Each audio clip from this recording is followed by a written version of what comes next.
Uniquely me is uniquely you.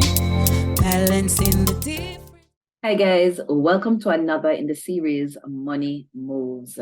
Now guys, I really want to know if you've been enjoying the Money Moves tips and ideas and information that I have been sharing. I know it's going to take some time for you to get used to them, so that's okay. I'm going to keep them coming because my job for 2023 is that I want to increase the hope that our women have, and that we do not need to allow ourselves to feel left out.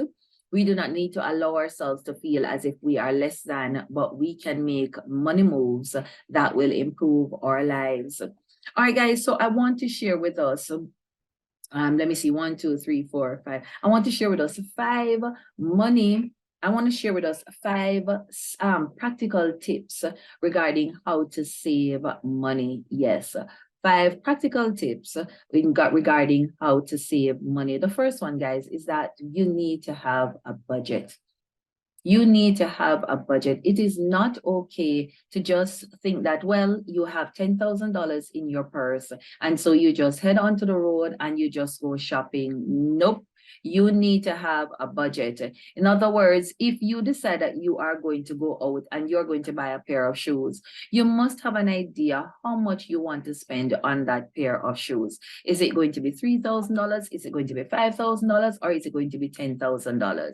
Is it that all the money you have currently in your purse is supposed to be used to buy shoes? And do you really want to be spending $10,000 to purchase a shoes? It is questions like these that you really want to be asking yourself as it relates to your budget when you are about to make your money moves. Because guys, believe it or not, you can find a shoes out there for $10,000. So don't just go out and say, well, I'm going to go buy a shoes and I expect to come back home with X amount of money. Because if you don't have a budget, it means that you're literally going to be swayed any way that you come upon when you head out to get that pair of shoes.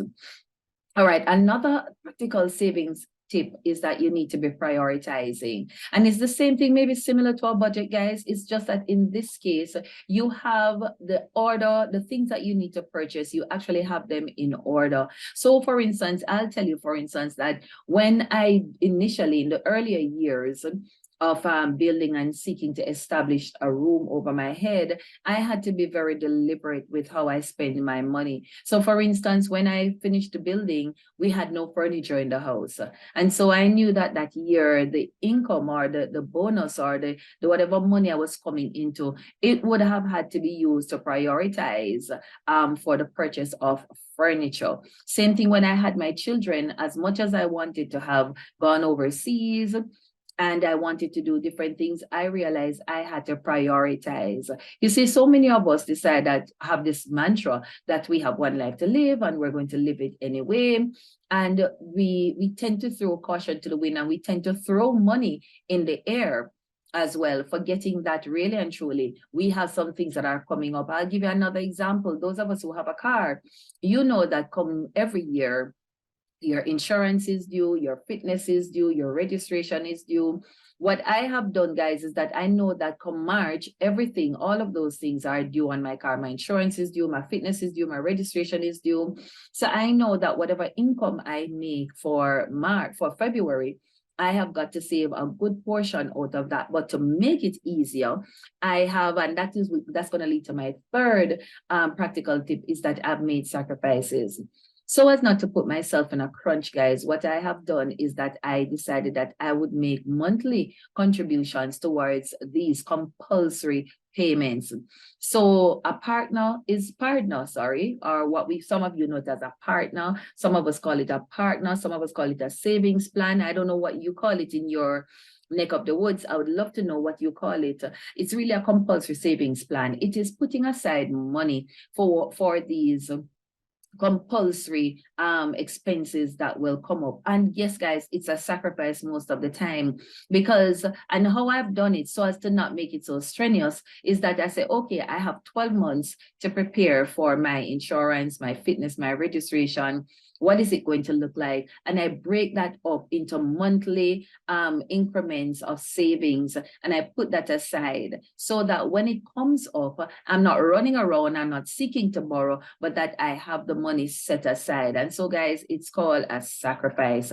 And then fourthly, you want to set up what is called an automatic savings plan. Many of our banks offer that, guys, where they allow you to open another savings account separate from the one that you get your salary in, or the one that you use the most, and you put aside a set amount of money in that account for, you call it your rainy day spending.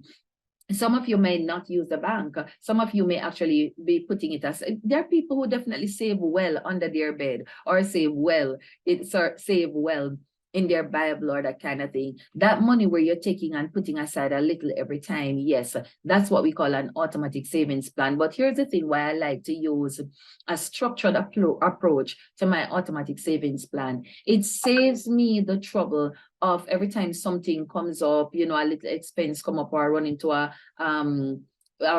into a little itch, the fact that if the money is close by, that I can go and grab it. No, for me, I have personally over the years, I have always send that compulsory savings to another bank, which would, if I need to get it, I would have to go join the line, I'd have to drive to it. And guys, let me tell you, if there's one thing I don't have, it's called time. I have none of that. So I'm very deliberate with how I carry out or fulfill my automatic savings plan.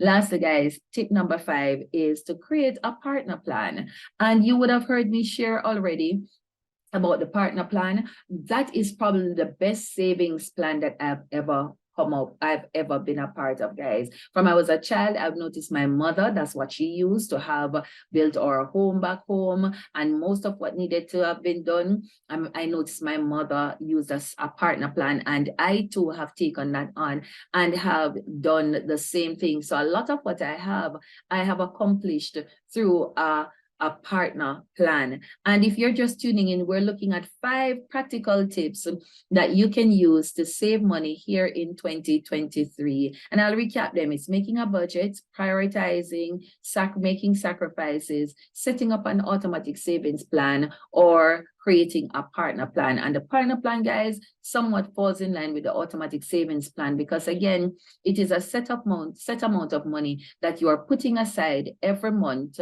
for a set period of time. With the partner plan, and I will again link it to the one that I had done, and I will do another one to make it easy for you, is that you are putting aside money for a period of time, a set amount.